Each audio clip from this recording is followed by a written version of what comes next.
Hello guys, எல்லாரும் எப்படி இருக்கீங்க? இன்றைக்கி நம்ம எங்கே வந்திருக்கோம் அப்படின்னு பார்த்தீங்கன்னா பெருமாள் கோயிலுக்கு தான். இன்றைக்கி வைகுண்ட ஏகாதசி 23, அதனால தான் கோயிலுக்கு வந்திருக்கோம். ஸோ மறுநாள் வந்து சொர்க்கவாசல்லாம் திறப்பாங்க அப்படின்னு சொல்லியிருந்தாங்க.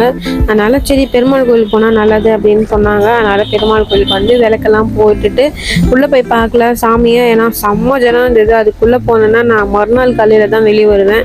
அதனால் வெளியே மட்டும் சாமி கும்பிட்டுட்டு போகலான்னு தான். நிறைய பேர் நைட்லாம் தங்கினாங்க. எனக்கும் நைட் தங்கிறது ரொம்ப பிடிக்கும். என்ன பண்ணுறது, நிறைய கமிட்மெண்ட்லாம் இருக்குது. அதனால் நைட் தங்க முடியாத ஒரு சூழ்நிலை. கோயிலுக்கு வந்ததே எனக்கு பெரிய விஷயமா தெரிஞ்சுது. ஃபஸ்ட்டெல்லாம் நிறைய டைம் கோயிலுக்கு வருவோம். பட் இப்போ வந்து கமிட்மெண்ட் கொஞ்சம் எக்ஸ்ட்ரா ஆனதுனால கோயிலுக்கு அந்தளவுக்கு வர முடியல. அண்ட் இந்த கோயிலில் ஸ்பெஷல் என்னன்னு பார்த்தீங்கன்னா பிரசாதம் தான். எனக்கு ரொம்ப பிடிக்கும். தரமாட்டாங்க, நம்ம காசு கொடுத்து வாங்குற மாதிரி இருக்கும்.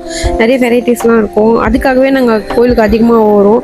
பட் இப்போ தான் வர முடியல. அப்படியே ரொம்ப நேரம் உட்காந்துட்டு அப்படியே மனசை ரிலாக்ஸ் பண்ணிட்டு ஜாலியாக இருந்துச்சு. கோயிலுக்கு போனாலே ஒரு அமைதி, குட் வைப்ரேஷன் வரும்னு சொல்லுவாங்க. அது கண்டிப்பாக எனக்கு கிடச்சிது. அண்ட் அது பக்கத்தில் இருக்கிற சிவன் கோயிலுக்கு போகணும். நீங்கள் இந்த கோயிலுக்கு போகிறீங்க அப்படின்னா பக்கத்தில் சிவன் கோயில் இருக்கும், மறக்காமல் போய் பாருங்கள். அமைதியாக இருக்கும், சூப்பராக இருக்கும். ஒரு பாசிட்டிவ் வைப் கிடைச்ச மாதிரி இருக்கும்.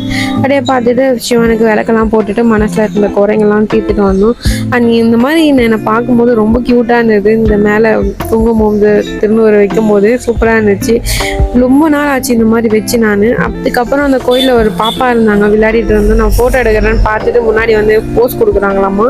ரொம்ப க்யூட்டாக இருந்தாங்க பாப்பா. அதை கொஞ்சம் நேரம் ரசிச்சுட்டு அப்படியே கொஞ்ச நேரம் லைட்லாம் ஆஃப் பண்ணிட்டாங்க. இருந்தும் அந்த கோயில் விட்டு போகிறதுக்கு மனசே வரல. அதுக்கப்புறம் டைம் ஆயிடுச்சுன்னு சொல்லிட்டு கிளம்பிட்டு சாப்பிட ஸ்டார்ட் பண்ணிட்டோம். இங்கே வந்து நான்வெஜ் இல்லை, வெஜ்ஜு மட்டும்தான், ஃபுல்லாக வெஜ்ஜு தான். நான் வந்து கொத்து பரோட்டா ஆர்டர் பண்ணேன். அம்மா வந்து மஷ்ரூம் ரைஸ் ஆர்டர் பண்ணாங்க. மஷ்ரூம் ரைஸ் சூப்பராக இருந்துச்சு. கொத்து பரோட்டா ஓகே தான், இருந்தாலும் ப்ரைஸ் தான் கொஞ்சம் அதிகமாக இருந்துச்சு. ஓகே கைஸ், இந்த வீடியோ உங்களுக்கு பிடிச்சிருக்கோன்னு நினைக்கிறேன். மறக்காமல் நம்ம சேனலை சப்ஸ்கிரைப் பண்ணிக்கோங்க. நீங்களும் இந்த கோயிலுக்கு போயிருந்தீங்கன்னா மறக்காமல் கமெண்ட்டில் சொல்லுங்கள். பாய், நெக்ஸ்ட் வீடியோவில் பார்க்கலாம்.